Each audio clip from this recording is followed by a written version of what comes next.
Shalom Uvracha, on sort de la fête de Pessah, on est le lendemain, Yisroel Chag, et on va lire ce Shabbat Parashat Shmini. Donc on sort de la fête où on a mangé du manger kadosh, des matzot, lechem, c'est un pain de guérison, un pain de Emouna, et on passe à Parashat Shmini, où sont marqués les animaux, les poissons et la volaille qui est interdite. Et une fois, un jour, j'ai rencontré un juif dans un mariage. Il m'a dit, où c'est marqué le kasher? C'est les rabbins, c'est la politique. Je lui dis pas du tout. On a un Sefer Torah, tout est basé dans la Torah. Et en fait, où c'est marqué tous les règles de la kashrut? Parashat Shemini. C'est marqué donc les animaux qu'on peut pas manger. Et la Torah a même précisé les 4 qui ont que un des 2 signes, donc le chameau, le shafan, l'arnevet et chazir, le chazir, c'est les 4 qui sont interdits. On a vu les poissons aussi, les signes pour qu'ils soient cachers. Il y a les oiseaux, on a cité 10 sortes d'oiseaux qui sont interdits, la majorité sont autorisés. Donc tout est marqué dans la Torah. Et l'importance du kasher est énorme. On raconte que le Khatam Sofer, un jour, il y a un homme qui est décédé et il a hérité énormément d'argent à son fils unique. Et le fils, il a eu des petits problèmes de santé. Alors, les gens se sont réunis et ils ont trouvé un endroit où on peut le guérir, mais le manger n'était pas kasher. Khatam Sofer, il a dit non. Le pas kasher, ça met dans l'âme des mauvais caractères et il vaut mieux pas. Vaut mieux qu'ils restent dérangés, qu'ils deviennent fous par rapport à ce qu'il va manger de pas kasher. Le pas kasher, il a une gravité particulière. Le Zohar HaKadosh, il dit, Hashem Yirachem, que l'homme, il est à l'image de Dieu, et s'il mange des choses pas kasher, Meshaketz Rucho Venafsho, il rend impur son esprit et son âme, et il se colle dans les forces d'impureté. Il dit, celui qui mange quelque chose de pas kasher, il y a un esprit d'impureté qui s'installe sur lui, et ça le détache de sa part dans quel Elion, dans Akadosh Baruch Hu. Ça peut entraîner qu'il aille de ce monde-là sans faire tchouva, et qu'il se fasse attraper par des forces d'impureté, et qu'il reste éternellement Meshukatz. Combien c'est dur de dire des choses pareilles, c'est le Zohar HaKadosh sur la gravité de celui qui mange des choses pas cachères. Loteshaketsu et nafshotechem. Les Sfarim disent que quand on mange, ça rend l'âme impure. Sheketz. Venitmetem bam. Vous deviendrez impur chez le manger pas cachère, bouche l'esprit, et il est metamtem libo chez la dame. Il y a même des mefarshim qui ont parlé de questions de santé, et on voit un sujet comme ça un peu dans la Gemara, que le lait de chameau est interdit, le lait de vache est autorisé, parce qu'on peut jamais durcir du lait de chameau, le rendre du fromage, il reste liquide et il est mauvais pour le corps de l'homme, alors que le lait de vache, il durcit, et il est bon pour le corps de l'homme. Mais le Abarbanel, il dit que d'après lui, c'est pas une question de santé, il y a peut-être des gens qui mangent des choses pas cachères, ils sont très costauds, mais il dit, c'est mauvais pour l'âme. C'est altitameu, c'est métamé, le nefesh de l'homme. Le nefesh, c'est pas que la neshama, c'est l'esprit, c'est tous les désirs, les volontés. Et quand un homme il mange du pas cachère, ça éveille en lui des mauvais désirs, des mauvaises volontés, etc. Ce qui est marqué dans la Torah, quelque chose d'incroyable, c'est que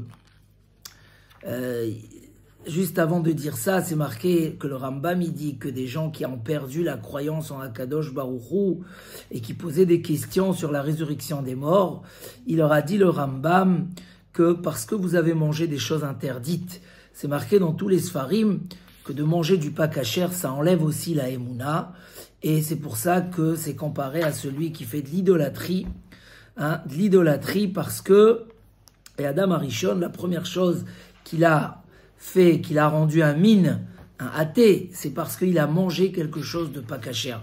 Donc ça ramène aussi, comme ça c'est marqué dans les Sfarim, ça ramène à la Avodah Zara. Il y a même ici, il ramène un Mefaresh, il dit que le Rambam, il a amené les sujets il a relié les mœurs et le manger interdit, parce que les choses interdites, et ça amène des mauvaises pensées de Avodah Zara, et ça attire vers la faute. Tout ça, c'est d'une manière générale un petit peu ce qui est marqué sur les choses interdites, sur celui qui mange du pas kasher. Le Messilat Yesharim, avant de rentrer dans le pourquoi, le Messilat Yesharim, il dit que quand on est devant quelque chose qui n'est pas kasher, il faut vraiment le comparer à du poison. Et aujourd'hui, on entend dans des pays, dans le monde, ils empoisonnent les gens. Il y a une école dans un pays où plein d'enfants étaient empoisonnés. Quand il y a un doute de poison, et il y a des poisons très très graves. Il y a des poisons qui peuvent rendre fou, qui excitent, qui rendent malade. Et faut sentir comme si c'est un poison. Le Messilat Yesharim argumente en disant que ce qu'on mange, ça rentre dans l'esprit de l'homme, ça devient une partie de son corps et ça influence sur lui. Et comme dit le Nachmanide, ça réveille des pensées impures. Le Ramban, il écrit ici quelque chose d'incroyable.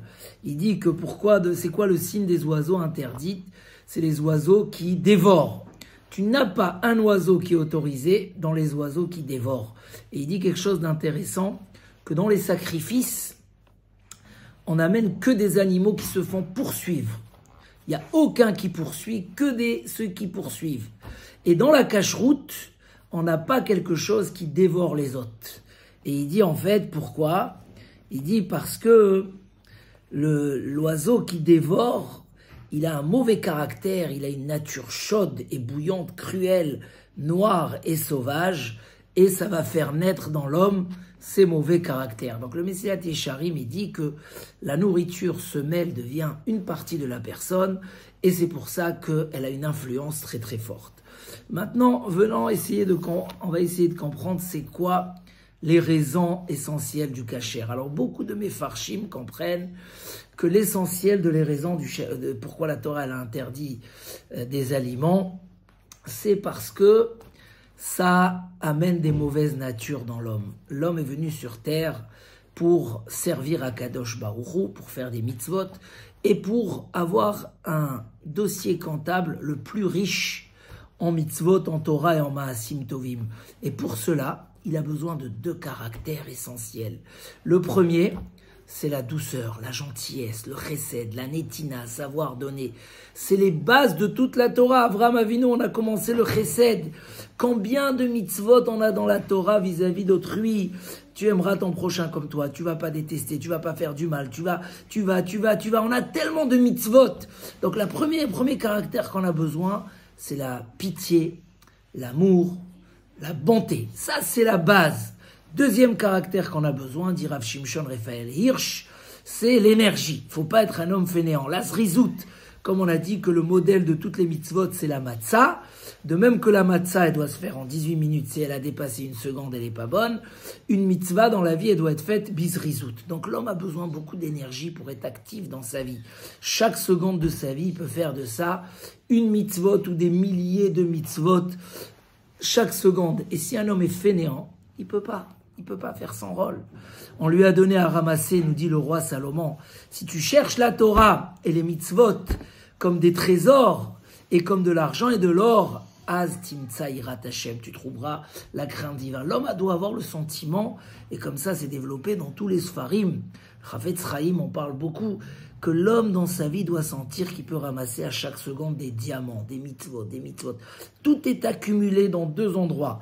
Un mérite éternel, dans notre neshama, tous les mitzvot brillent, ils sont couverts d'un couvercle très épais où ça éclaire pas beaucoup, comme ça explique le Ramchal. Mais le jour où l'homme arrive à sa récompense, Be'ezrat Hashem, il dit le Ramchal, Hashem ouvre des trésors de Mahamadim, de ta'anugim, de plaisirs spirituels énormes. Et d'où sortent ces plaisirs dans ce trésor? De nos mitzvot, de ce que l'homme il a fait dans sa vie. Donc un homme dans sa vie, en fait, il a besoin d'être actif, de faire le maximum de choses, de ne pas perdre aucune opportunité, comme s'il passait devant un diamant qui ne le laisse pas dehors, évidemment. Donc, le message, c'est quoi? C'est qu'on doit avoir ces 2 caractères. Et les animaux qui sont interdits, c'est ou les poissons, les crustacés qui sont en bas de la mer, en bas de l'eau, et qui sont comme ça lourds de nature, ils bougent pas. Ils bougent pas. Et ça, on veut pas que le caractère de la paresse s'intègre dans notre nefesh. Al teshaketsu et nafshotechem.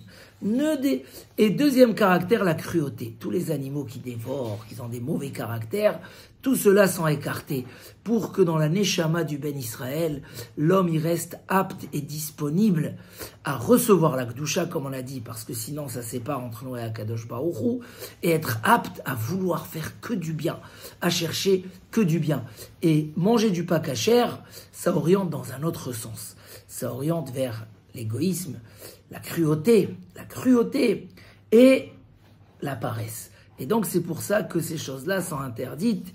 Et on n'oublie pas ce que Rashi dit, Tana Deve Rabbi Ishmael. Dieu a dit, si je vous ai fait sortir d'Égypte que pour que vous ne deveniez pas impurs avec des insectes, ça me suffit. Ça veut dire, c'est très simple, on veut offrir quelque chose à quelqu'un. On veut lui offrir des meubles, il n'a pas de maison. On veut lui offrir une voiture, il n'a pas le permis. On veut lui offrir des diamants, il n'a pas de coffre.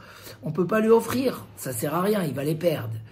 En fait, rendre son corps apte à recevoir la lumière divine, rendre son corps apte à être attiré après des bonnes choses, après de belles actions, il faut que l'homme y soit apte. Il dit à Kadosh Baruch Hu, si rien que je vous ai fait sortir d'Égypte pour que vous ne mangez pas des insectes, du coup vous deviendrez apte, il y aura beaucoup d'opportunités dans la vie qui vont vous permettre de voir la lumière, d'être attiré après elle, d'aller vers des actions, vers des mitzvot, vers des bonnes choses, parce que le support, le réceptacle est prêt à accueillir, à recevoir. Et ça, c'est Velotitam ubaem alteshaketsu. Ne devenez pas, c'est marqué que celui qui mange des shkatsim, des insectes, il devient chasve shalom comme le sheketz. Il a une partie en lui qui est sheketz, qui est et ça rejette tous ces esprits divins, tous ces opportunités. Donc quelqu'un qui fait très attention à la cacheroute, et il faut faire très attention, ça le laisse apte à recevoir de grandes lumières, de grandes gdoucha, de grandes choses. Et donc c'est important, c'est sûr que c'est ce qu'il dit Messilat Yesharim, c'est comme du poison. Quelqu'un qu'une fois dans sa vie il a mangé du poison et qu'à cause de ça toute sa vie il a besoin de traitement, Hachem Ishmor. Donc un homme il doit sentir que c'est pas pour rien que chaque détail on dit ça c'est cachère, c'est pas cachère. Tout est marqué. Et si un homme il fait que le cachère, déjà on est assuré qu'il sera attiré vers le bien et qu'il fera beaucoup du bien. La deuxième raison, c'est celle qui est marquée dans les Sfarim au nom du Zohar HaKadosh, que dans le monde, tout a été créé Zéléoumadze, moitié-moitié, l'un en face de l'autre, le bien et le mal. Et dans chaque chose qui a été créée, il y a eu le bien et il y a eu le mal. C'est un grand yesod, on le sait. Il y a les 49 degrés de pureté, sur quoi on travaille ces jours-là. Il y a les 49 degrés d'impureté. Et l'homme, il doit sortir de l'un pour aller vers l'autre. On compte le Homer ces jours-là pour sortir du degré animal qu'on avait à la sortie d'Égypte, ou que chacun a en lui un petit peu, des caractères qui ressemblent à l'animal, pour aller à Shavuot vers des caractères d'un homme, d'un grand homme. Comment l'homme... C'est la plus grande création d'Akadosh Baruch Hu, la plus importante. Tout le monde a été créé pour l'homme. Et pour arriver à cela, donc tout a été divisé en deux. Et quand ça a été divisé, il y a aussi des animaux qui ont été créés du côté droit de la Kedusha et des animaux qui ont été créés du côté de la Toum'a. Qui c'est qui peut nous dévoiler? Est-ce qu'il faut voir un diététicien qui nous dise ça fait grossir, ça fait pas grossir? Qui va nous dévoiler qu'est-ce qui a été créé du côté de la Kedusha? Qu'est-ce qui a été recréé du côté de la Toum'a? Et là, la Torah nous dévoile. Donc, quand tu manges quelque chose, comme ça c'est marqué dans les Sfarim, quand tu manges quelque chose qui n'est pas cachère, alors tu vas vers les choses, tu prends des choses qui ont été créées du côté de la Toum'a et tu les fais rentrer en toi. Hachem Ishmor, c'est pour ça qu'il dit le Zohar que ça déconnecte entre nous et Akadosh Baruch Hu. Il y a une histoire comme ça qui tourne beaucoup en Eretz Israël, que sur la viande et le lait pas cachère, c'est marqué Lotevachel Gedi Bachalev Imo. Ne mange pas un agneau ou une chèvre dans le lait de sa mère. Et on raconte une histoire comme ça que quelqu'un est parti chez Rav Chaim Kanievski et il n'arrivait pas à étudier, etc. Et le Rav lui dit, je vois sur ton front une chèvre. Parce que c'est marqué dans le Zohar HaKadosh, celui qui mange du lait de la viande sur son front, il y a une... Et il a dit, oui, effectivement, après la daf de Shabbat, j'avais comme ça une épreuve et j'allais manger une barre de chocolat au lait. Waouh! Il lui a dit, eh ben c'est ça. Voilà, on la voit sur ton visage. Alors, combien elle est vraie cette histoire, je sais pas, mais parle d'elle-même. Donc, un homme qui mange kasher, tout ce qu'il mange, ça vient du côté de la Kedusha. Tout ce qu'il mange, c'est des choses qui ne font pas une barrière matérielle entre la Kedusha et lui. Au contraire, c'est des choses qui donnent un caractère de actif, gentil et de bonne midot. Et c'est pour ça que c'est Meod Chachouv. En même temps, il dit le Harizal, quand on mange quelque chose, il y a un danger qu'on se colle au matériel un peu trop. Quand on fait la bracha juste avant, on fait sortir l'étincelle spirituelle qu'il y a dans chaque chose dans le monde. Et du coup, après, on s'attache au côté spirituel grâce à la bracha que tu as fait avant de manger. Donc, Bezrat Hashem, c'est une paracha extraordinaire. Elle est riche avec d'autres sujets. Mais la cacheroute, que chacun... Voilà, qu'on ait ce côté-là de dire mieux, parce qu'on ne sait pas après les conséquences. C'est comme quelqu'un qui prend des vitamines qui lui font sortir après des forces, qui permettent à accueillir les rayons du soleil. Ça veut dire on se donne la possibilité de capter les grandes choses, les grandes qualités du chesed, les grandes qualités de l'amour à son prochain, les grandes qualités d'être dynamique dans la vie, de ne pas perdre son temps et rester comme quelqu'un qui dort et qui fait rien de sa vie. Alors, Bezrat Hashem, Chazak Venit Chazek, que chacun dise, c'est pas des détails, c'est marqué dans Parashat Shemini, la Torah, elle a répété plusieurs fois, et grâce à ça, vous serez Gdoshim. Ça amène la Gdusha sur tous les points, sur les mœurs, sur Shfichut Damim, sur Avodah Zara, même la Emouna en Akadosh Baruch Hu, elle a besoin du kasher pour trouver sa place dans l'homme. Chazak Venit Chazek, Shabbat Shalom, tous les brachot Bezrat Hashem qu'on a eu dans ces fêtes, qui nous accompagnent de fête à fête, et Bezrat Hashem à la Geoula et au Mashiach, Bekarov Mamash, Shabbat Shalom.